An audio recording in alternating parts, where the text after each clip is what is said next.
আসসালামু আলাইকুম দর্শক, আমাদের প্রধান উপদেষ্টা অধ্যাপক ডক্টর মোহাম্মদ ইউনুস আর্থনা সামিট 2025 উপলক্ষে 4 দিনের সফরে কাতার গেছেন। তার এই সফরের কোনো বিষয় নিয়ে এর মধ্যে যথেষ্ট সমালোচনা জন্ম দিয়েছে। আমাদের প্রধান উপদেষ্টাকে অসম্মান জানানো হলো কিনা, অথবা অবহেলা করা হলো কিনা, আমাদের দেশকে অসম্মান জানানো হলো কিনা, এরকম নানান প্রশ্ন উঠতে শুরু করেছে। এবং এই বিষয়গুলো আরও বেশি সমালোচনা জন্ম দিয়েছেন প্রধান উপদেষ্টার সেই প্রেস সচিব, বহুল আলোচিত সমালোচিত মিস্টার শফিকুল আলম। তিনি তার ফেসবুক পোস্টে সবসময় যা করেন, আগ বাড়িয়ে অতিমাত্রায় কথা বলতে গিয়ে এগুলো মানুষের চোখে পড়েছে আরও বেশি। যেমন তাকে, আমাদের প্রধান উপদেষ্টাকে আসলেই লাল গালিচা সম্বর্ধনা দেওয়া হয়েছে কিনা, আমাদের প্রধান উপদেষ্টার পেছনে কেন বাংলাদেশের পতাকা রইল না, এবং এই সংক্রান্ত একটি ছবি ভাইরাল হয়েছে সামাজিক যোগাযোগ মাধ্যমে। আমার চোখেও পড়েছে, প্রথমে একটু খটকা লাগলো না এটি কোনো এডিটেড ছবি কিনা, কিন্তু যখন দেখলাম যে প্রধান উপদেষ্টার প্রেস সচিব নিজেই তার ফেসবুকে এ ধরনের ছবি পোস্ট করেছেন, একই ধরনের ছবি 3টে ছবি পোস্ট করেছেন, তখন তার খটকা লাগার কোনো কারণ থাকতে পারে না। তো সেই পোস্টে তিনি কি লিখেছেন প্রধান উপদেষ্টা সম্পর্কে, আর 2-1 লাইন লিখে তিনি বলছেন, He has given acted carpet reception Ambassador Ibrahim Fakhru, the Chief of Protocol of Qatar, receiving him. বোঝেন অবস্থা। অর্থাৎ কি, কাতারের প্রোটোকল প্রধান রাষ্ট্রদূত ইব্রাহিম ফাখরু প্রধান উপদেষ্টাকে স্বাগত জানান, সেখানে অধ্যাপক ইউনুসকে লাল গালিচা সংবর্ধনা দেওয়া হয়। আচ্ছা, লাল গালিচা যেখানে সেখানে বিছিয়ে রাখলেই, অথবা এয়ারপোর্ট থেকে নামার পথে বিছিয়ে রাখলেই সেটি কি সংবর্ধনা পর্যায়ে পড়ে? আমাদের দেশের মধ্যেই তো সচিব পর্যায়ে কিংবা কোনো ইনস্টিটিউশনের প্রধান নির্বাহী বা তার চেয়ে বড় ছোট কর্মকর্তা কোথাও গেলে তো অনেক জায়গায় লাল গালিচা বিছিয়ে রাখা হয়, সেটা লাল গালিচা সংবর্ধনা বলবো আমরা? অথবা রাষ্ট্রীয় পর্যায়ের লাল গালিচা সংবর্ধনা আমরা তো তখনই বলবো লাল কার্পেটের চেয়ে সংশ্লিষ্ট রাষ্ট্রপ্রধান বা সরকার প্রধানকে অন্য দেশের কোন ব্যক্তি, কোন স্ট্যাটাসের ব্যক্তি স্বাগত জানাচ্ছেন। তো প্রধান উপদেষ্টাকে স্বাগত জানিয়েছেন কে এয়ারপোর্টে? সে দেশের প্রোটোকল প্রধান ইব্রাহিম ফাখরু। ইব্রাহিম ফাখরু তো নিঃসন্দেহে মন্ত্রী পরিষদের কোনো সদস্য নন, তিনি কর্মকর্তা পর্যায়ের একজন লোক সরকারের। তার স্ট্যাটাসটি কী হতে পারে? যুগ্ম সচিব, অতিরিক্ত সচিব, খুব বড় জোর সচিব ধরে নিলাম। কোনো রাষ্ট্রের সরকার প্রধান বা রাষ্ট্রপ্রধান যদি অন্য কোনো রাষ্ট্রে যায় সফরে, সেখানে বিমানবন্দরে কি সচিব পর্যায়ের কোনো ব্যক্তি তাকে স্বাগত জানান? তাকে তো মিনিমাম মন্ত্রী পরিষদের একেবারে কনিষ্ঠ সদস্য বা প্রতিমন্ত্রী কোনো ব্যক্তিকে স্বাগত জানাতে হয়। তো সচিব পর্যায়ে কোনো ব্যক্তি কেন আমাদের প্রধান উপদেষ্টাকে রিসিভ করবেন?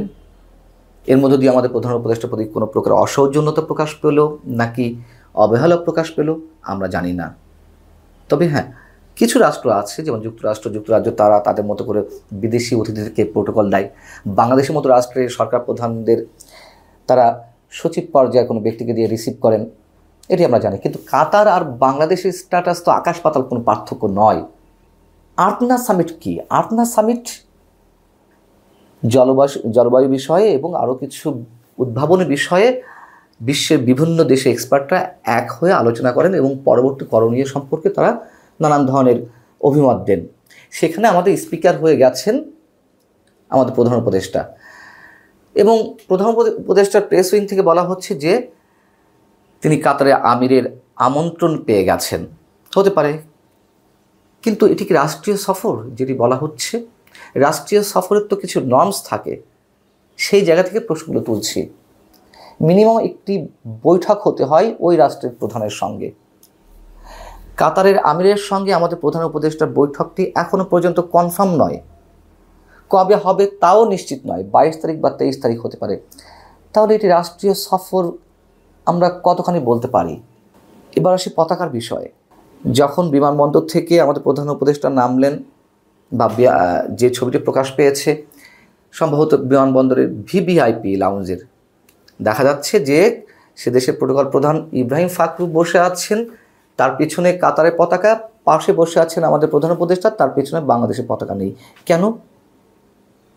এটা তো সেই দেশের রাষ্ট্রীয় আচার, এটা তাদের দায়িত্ব। আচ্ছা, ধরে নিলাম তারা ভুলে গেছে বা যে কোনো কারণে হয়নি, কিন্তু সেখানে তো আমাদের অ্যাম্বাসি রয়েছে। আমাদের অ্যাম্বাসির দায়িত্বশীল ব্যক্তিরা কী করছিলেন? কেন কারোর মাথাতেই এলো না যে আমাদের পতাকা আমাদের প্রধান উপদেষ্টার পিছনে নেই বা রাখতে হবে। এগুলো ইচ্ছাকৃত ভুল নাকি বিশেষ কোনো অবহেলা আমরা জানি না।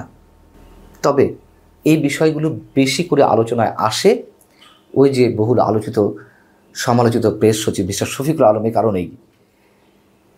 এ যাবৎ তিনি যেসব বিষয়ে আগ বাড়িয়ে বলেছেন, পরবর্তীতে সেগুলো অনেক এদিক ওদিক হয়েছে। যেমন বিমস্টেক সম্মেলনে ভারতের প্রধানমন্ত্রী নরেন্দ্র মোদীর সঙ্গে প্রধান উপদেষ্টা কী কথা হয়েছে, শেখ হাসিনাকে ফিরিয়ে দেওয়ার বিষয়ে তারা কতটুকু আন্তরিক, প্রধান উপদেষ্টাকে কতটুকু বিরল সম্মান জানানো হয়েছে ইত্যাদি ইত্যাদি বিষয়ে তিনি তার ফেসবুকে উল্লেখ করেছেন। তার আগে গণমাধ্যমকে ব্রিফ করেছেন। গণমাধ্যমকে ব্রিফ করার কথা কার এসব বিষয়ে? হয় পররাষ্ট্র উপদেষ্টা, না হয় পররাষ্ট্র সচিবের। আমরা দেখলাম দিনের পর দিন এইসব বিষয়ে কথা বলতে লাগলেন প্রেস সচিব। ইভেন তার ফেসবুক স্ট্যাটাসে এগুলো তুলে ধরলেন, যার ফলশ্রুতিতে কী হলো, ভারতের বিভিন্ন গণমাধ্যমে সে দেশের কূটনৈতিক সূত্রে বরাত দিয়ে নেগেটিভ রিয়াকশন তুলে ধরা হলো এবং পরবর্তীতে তা প্রমাণিত হয়েছে। ভারতের যে পরবর্তী কর্মকাণ্ড বিভিন্ন পর্যায়ে প্রেস সচিব যেসব কথাবার্তা বলেছেন তা যে একেবারেই তার উল্টা ঘটেছে সে তো আমরা দেখেছি। এই জন্যই অনেকে এখন বলছেন যে এই প্রেস সচিব উনি কি তার জ্ঞানের অভাব থেকে নাকি ইচ্ছাকৃতভাবে তার প্রোপাগান্ডা মেশিন দ্বারা এইসব প্রচার করেন, আর যে কারণে প্রধান উপদেষ্টাকে মাঝে মাঝে ছোট হতে হয়, অথবা মাঝে মধ্যে সরকারকে বিপদে পড়ারও আশঙ্কা থাকে। আল্লাহ হাফিজ, ভালো থাকুন সবাই।